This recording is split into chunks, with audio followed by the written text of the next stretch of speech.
یا قاضیوں جو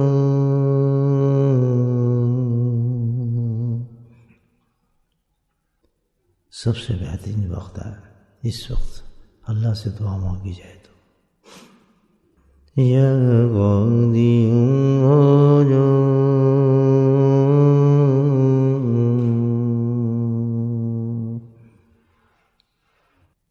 یا قاضیوں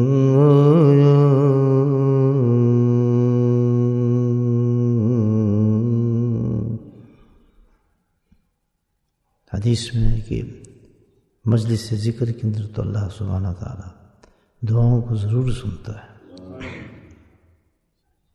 دعاؤں کے سننے کا مطلب کیا ہے کہ اللہ اس کو ضرور قبول فرما لیتا ہے۔ جو انسان مانگ رہا ہے وہ اس کو مل رہا ہے، لیکن دیتا اپنی مرضی کے ساتھ ہے۔ کس وقت دیتا ہے، کیا دیتا ہے اور کس وقت پہنچاتا ہے۔ دنیا میں دیتا ہے یا اس کا ذخیرہ آخرت میں جمع کر دیتا ہے، لیکن مانگی ہوئی دعا کبھی ضائع نہیں جاتی یاد رکھیں۔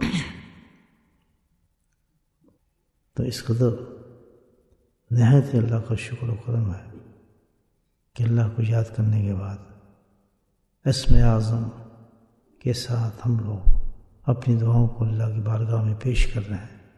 تو کتنی بڑی بڑی دعائیں ہیں، یہ وہ دعائیں ہیں جو خواجہ نقشبند کے بڑے بڑے بزرگوں نے رات کی تنہائیوں میں تہجد میں اللہ سے مانگی ہیں۔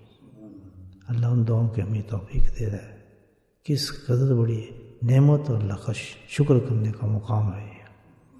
بستروں سے اٹھایا، سستیوں کو دور کرا، غفلت سے نکالا، کرم فرمایا، ذکر کرایا، بٹھایا اور پھر ہم سے دعائیں کلوائیں اور قبول فرمائیں۔ یا قاضیوں